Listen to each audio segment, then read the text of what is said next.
Mafia Gedang. Keseruan keluarga penuh misi dan edukasi. Misi kali ini operasi anti bokek. Ikuti terus Mafia Gedang. Tinggalkan komentar, like, dan subscribe ya Tom. Kali ini, ada sumber yang menarik banget nih. Cerita anak-anak, judulnya Mafia Gedang, Misteri Uang Jajan. Agak nggak biasa ya? Iya, lumayan unik. Ini cerita bergambar. Isinya soal keluarga yang pakai istilah-istilah mafia gitu buat seru-seruan di rumah. Ada ayah jadi sang don. Oh iya, terus siapa lagi? Ada ibu, dia jadi mama emas atau consigliere. Nah, anak-anaknya, Mas Al itu kapo, terus ada El jadi soldato. Lucu sih konsepnya. Kreatif ya. Kali ini kita mau bongkar nih misteri utamanya. Kemana sih sebenarnya uang jajan mingguan si Mas Al sama Ade El ini? Betul, kita mau gali juga pelajaran apa aja yang bisa diambil dari cara keluarga mafia Gedang ini nyari dana operasional mereka yang hilang itu. Ini mungkin kedengeran familiar buat Anda di rumah ya. Uang saku atau mungkin budget kecil yang rasanya, kok nguap gitu aja. Iya kan? Nah, cerita ini ngasih perspektif yang lucu, tapi cerdas juga buat ngeliat hal ini. Oke, siap kita mulai bongkar? Siap. Jadi ceritanya dimulai pas Sang Don alias si ayah ini ngasih pengumuman penting di markas keluarga ceritanya. Dia bilang, situasi darurat nih. Dana operasional mingguan kalian hilang, gitu katanya. Wah, langsung tegang dong ya suasananya. Ya, dibikin gitu sama ceritanya. Terus misinya jelas, pokoknya uang itu harus ketemu sebelum akhir pekan. Terus, gimana reaksi pasukannya? Mas Al sama Ade El? Nah, mereka langsung sigap dong, masuk ke peran mafianya itu. Si Mas Al kan, dia capo nih. Pemimpin pasukan kecil gitu ya? Sewilayah kekuasaan Ade El. Maksudnya? Celengan ayamnya si Ade El. Dibuka, diperiksa. Nah, ternyata kosong. Nah loh, langsung dong pasti curiga ke adeknya. Bener banget. Mas Al langsung natap Ade El. Terus nuduh, jangan-jangan kamu pakai buat beli permen kapas di sekolah ya? Tuduhan pertama meluncur. Klasik banget ya drama kakak adik. Tapi apa bener si adek pelakunya? Ya, nggak semudah itu. Ade El, si soldato ini jelas ngebantah keras. Dia nggak terima dituduh. Terus dia gimana? Diam aja? Enggak dong, dia malah punya bukti buat nyerang balik. Dia bilang, justru Mas Al tuh yang kemarin pulang sekolah jajan es krim. Wah, jadi saling tuduh nih ceritanya. Iya, persis. Ini menarik loh. Kalau kita ngerasa kehilangan sesuatu, seringnya kan refleks pertama nyari siapa yang salah ya kan? Bener juga. Nyari kambing hitam. Nah, di sini mereka gitu, saling tuduh, akhirnya ya investigasinya macet. Nggak maju-maju. Iya sih, kalau udah saling nuduh gitu susah ya mau nemuin fakta sebenarnya. Terus gimana dong? Mentok aja gitu? Nah, di sini ada momen menarik. Si Mas Al mulai mikir nih. Dia bilang, mungkin, ini konspirasi yang lebih gede. Bukan salah satu dari kita pelakunya. Wah, mulai mikir out of the box nih si Kapo. Iya, mereka mulai keluar dari kebiasaan saling nyalahin itu. Menurut Anda, ini penting nggak sih pergeseran cara pikir kayak gini? Penting banget kayaknya. Itu kan titik di mana masalah bisa mulai keurai ya, kalau udah nggak fokus nyalahin orang terdekat. Tepat. Itu nunjukin proses problem solving yang lebih dewasa.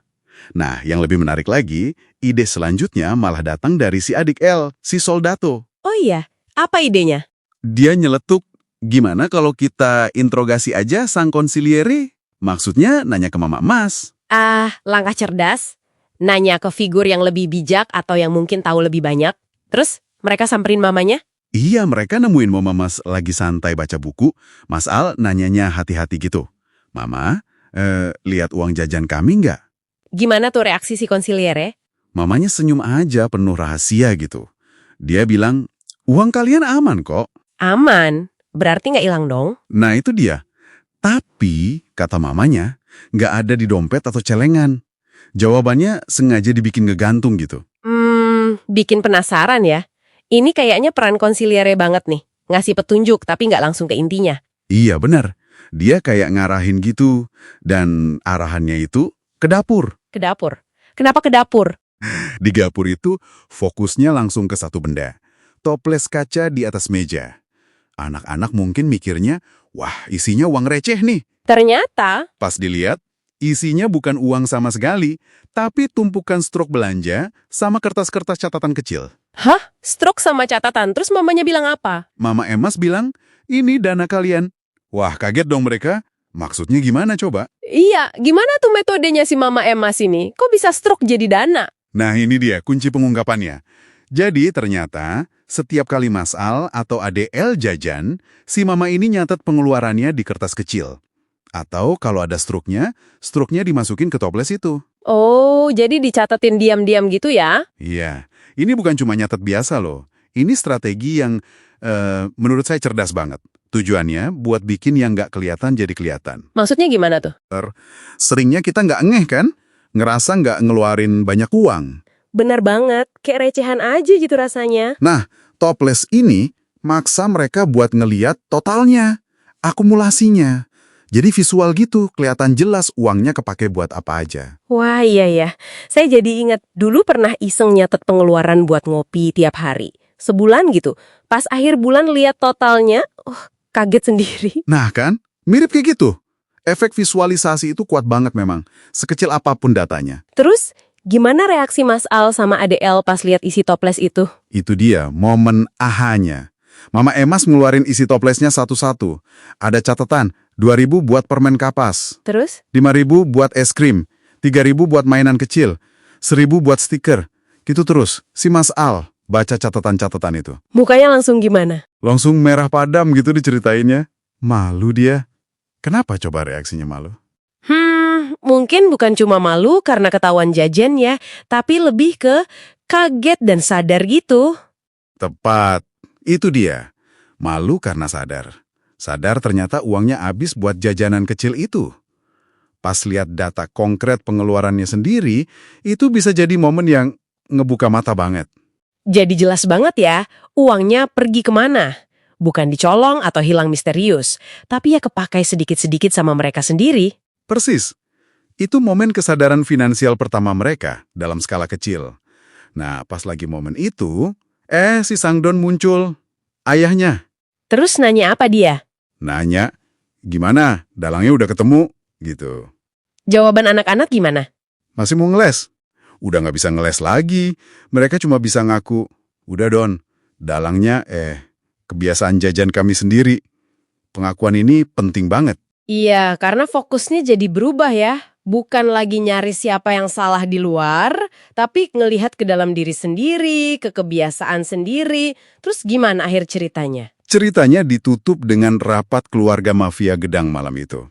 Topik rapatnya bukan lagi nyari uang hilang. Tapi ngebahas soal manajemen keuangan. Udah naik level diskusinya. Wah, bagus dong. Terus ada langkah selanjutnya nggak? Ada. Sangdon ngumumin misi baru buat keluarga. Yaitu nabung bareng-bareng buat beli mainan baru yang mereka pengen. Oke, jadi dari masalah jajan boros, langsung dibikin tujuan baru yang positif ya? Nabung. Betul. Ini penting. Setelah masalahnya ketahuan, nggak berhenti di situ. Tapi langsung dikasih arah baru, motivasi baru. Anak-anaknya jadi semangat lagi. Jadi kalau kita rangkum nih, apa sih artinya cerita Mafia Gedang ini buat kita semua, buat Anda yang dengerin? Intinya sih, cerita ini, meskipun dibungkus tema unik gitu ya, sebenarnya ngajarin hal yang fundamental banget soal kesadaran finansial. Kesadaran finansial ya, bukan cuma soal bisa nyatet pengeluaran. Bukan cuma itu, tapi lebih ke pemahaman gimana pengeluaran-pengeluaran kecil yang kita anggap sepele, yang kayaknya nggak kelihatan, itu kalau numpuk bisa jadi gede juga dampaknya. Metode toples Mama Emas itu meskipun sederhana banget, intinya kan visualisasi ya. Bikin aliran uang yang abstrak jadi kelihatan nyata. Persis. Dan ini relevan banget loh sama kehidupan kita sehari-hari.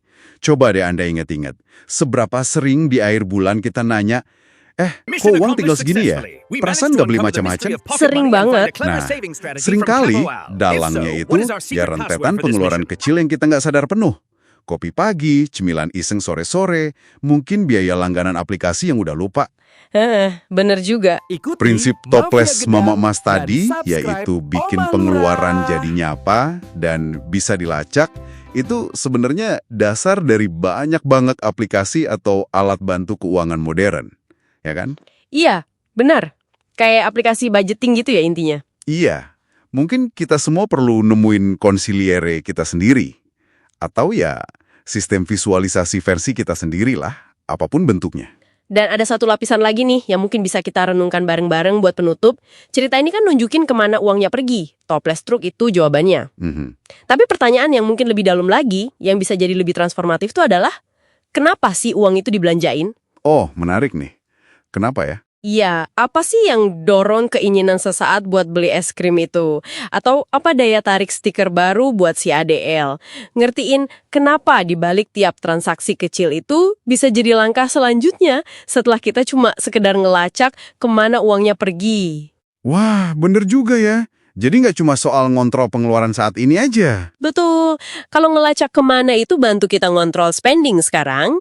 Nah, ngertiin kenapa itu bisa bantu kita ngebentuk masa depan finansial kita biar lebih sejalan sama nilai-nilai atau tujuan jangka panjang kita. Kayak misi baru keluarga Mafia Gedang buat nabung itu ya. Itu kan lahir dari pemahaman baru soal kebiasaan mereka sendiri. Persis. Jadi pertanyaannya buat Anda mungkin, gimana pemahaman soal kenapa dibalik kebiasaan belanja Anda bisa ngebantu Anda ngerancang misi finansial jangka panjang Anda sendiri? Mikirin kenapanya, bukan cuma kemananya. Iya, betul. Sesuatu buat direnungkan lebih lanjut. Welcome back to Mafia Gedang, where family missions meet fun and learning. Mafia Gedang, keseruan keluarga penuh misi dan edukasi. Ikuti Mafia Gedang dan subscribe Omah Lurah.